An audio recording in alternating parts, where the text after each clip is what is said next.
My name is Matthew Monahan, co-founder of Ma Earth. Ma Earth, we aim to share ideas and build tools for planetary health and regeneration. I was here a year ago at Earth Commons, and we were sharing about the launch of our first grants round. So it's great to be back. Thank you, Funding the Commons, Protocol Labs, Holonym, the whole team. I think it's really important that we gather like this in community, so really appreciating that. The title of my talk is Funding the Regeneration. Here we are, Spaceship Earth. What Carl Sagan says is that we were the inheritors or the legacy of 15 billion years of cosmic evolution. Just in the last couple hundred years, we've made a real mess of the place. This out of Potsdam Institute for Climate Impact Research, the Planetary Health Check, many different indicators, of course, flashing red. I think one of the key messages here is that this is not just a climate crisis, it's not just a carbon dioxide crisis. This is really about the tissues and organs of our biosphere and of our planet. Everything from biodiversity to nitrogen and phosphorus to the pollutants, the plastics, our water cycle, and so forth. If we could only somehow get more money into the environment and regeneration, Nature Conservancy estimates it at $700 billion per year nature funding gap. I don't think we're going to close that with meme coins alone.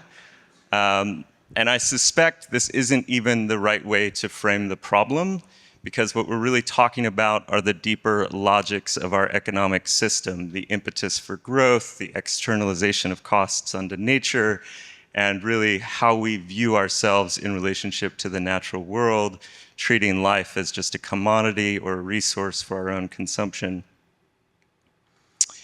Meanwhile, also in this small blip of cosmic time, we've been building some incredible exponential advancing tools, everything from satellites, AI, Web3, sensors, etc.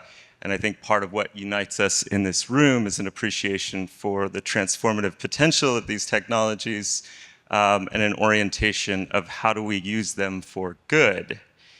And there is so much good work to be done, because no matter how clever we think we humans are, nature still has the best tech around. Tech like photosynthesis and bioluminescence and mycorrhizal fungal networks. And so how do we essentially live in harmony and help these natural processes take place? In some ways, it's not that complicated. We need to shift our food systems into regenerative agriculture. We need to reforest the landscape, protect old growth ecosystems, restore the wetlands, steward the seed cycle, and really especially get our young ones out into the land, understanding where their food comes from, getting their fingernails dirty, and really teaching them about life on this beautiful planet. Importantly, I just want to emphasize that these activities happen in contact with the earth. They happen in place. They are, by definition, local to somewhere. There's a quote that many of us know by the Nobel Prize-winning chemist Ilya Prigogine: when a complex system is far from equilibrium, small islands of coherence in a sea of chaos have the capacity to shift the entire system to a higher order. I think this is a helpful metaphor for our time. You may believe that we can essentially tweak capitalism. We can balance our budgets, get more efficient, grow faster, decouple GDP from ecological destruction, let AI do its thing, and maybe that will be the course. You may believe that this system is terminal, that collapse is inevitable. You may believe that we are on the verge of witnessing some sort of metamorphosis and transformation to a higher order. Regardless of those scenarios, my contention would be that these place-based communities, nature-based projects in place, in local contact with Earth, these islands of coherence, these are the infrastructures of resilience for our world. They're going to buffet us from the impacts of climate change and extreme weather. They're going to create the havens for healing and education. And luckily and hopefully, as we connect them up, they can help to shift the entire system to a higher set of order. I'm very inspired by what's happening in this room, in this community, in this blockchain ecosystem. I think that the push towards decentralization and the ethos that has underpinned the technology is really hand in hand and symbiotic with localization. And there are so many ways to deploy these tools that are being constructed in service to place-based communities. And that's also why I'm really excited about the momentum that's been gathering for Ethereum localism. Another framework we like to use is 3 horizons. The idea is quite simple. We're kind of on the first horizon here, thinking about what is worth conserving right now, what needs composted. As we move into the second horizon, the transition pathways to get from point horizon 1 to horizon 3 really being the world that we want to create, and a viable future for all of life. So asking ourselves this question of how do we bring more capital and funding into nature-based projects in place-based communities? This is a very loose, not comprehensive way of thinking about the capital stack. And I think it's very important as now we're scaling these blockchain systems for larger scale adoption that we think critically about what are the different buckets of capital that we're going after, and how are we catering our offerings, how are we catering the value proposition. And for Ma Earth, our belief and our strategy is essentially to start on the philanthropic side of things. We think that grant capital is the most liberated from a growth imperative or a debt-based incentive. There's roughly $1 trillion a year that moves in philanthropy. Philanthropy is going through a number of disruptions right now. The age of the stewards of a lot of this philanthropic capital is decreasing, and the youth care more about climate and environmental issues than the other generations did. And so we're thinking a lot about those types of capital on the left side of the stack as we move down and over into things like carbon markets, of course, and hopefully maybe Diego and Troy will speak to that. Eco credits, which is infrastructure that Regen Network has really been shepherding. And then as we move into things like lending, impact investing, venture capital, and so forth. And then we get into the really fun stuff like nature-based tokens, local currencies, and so on. So to me, the question is, how do we leverage the tools and the capital that we have to build network effects and momentum to essentially move up the capital stack and to drive adoption in these types of manners? And the one other thing I'll say about traditional philanthropy that I find so interesting is, 5% of philanthropy goes out to grants, the other 95% lives in endowments and is invested. And so essentially, you have the same core relationships with foundations as you move up the capital stack with the assets that they're stewarding. I love quadratic funding. I think it's brilliant. I think it's done an amazing job bootstrapping a lot in this ecosystem. I love it because of the way that it looks for signal and coherence amongst communities. I think it's a good tool for helping to normalize and equalize some of the wealth inequality between the global north and the global south.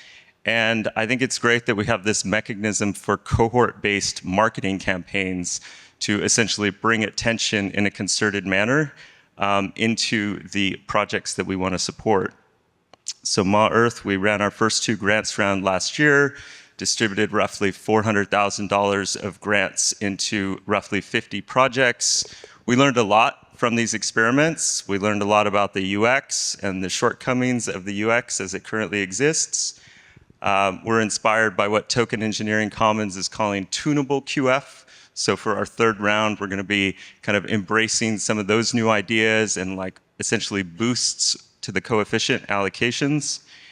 And we also really took to heart feedback we got from Will Ruddick and some comments that he shared as a participant in grassroots economics around how do we continue to evolve quadratic funding so that it's not just competitive within these pools of projects.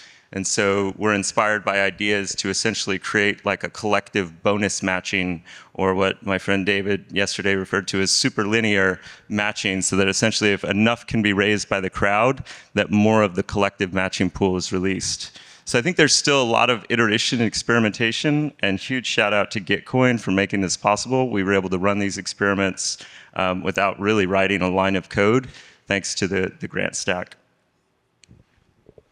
So as we move up that capital stack, I know many of us in this room are dealing with the same issues. How do we quantify, measure, get the feedback loops of the impact that's happening for the grantees? And we love hypercerts. And we love ecocerts, which are essentially hypercerts for ecological use cases. Shout out to Gainforest. They put up a site, ecocertain.xyz. Check it out. First ever use cases of ecocerts out in the wild and for sale.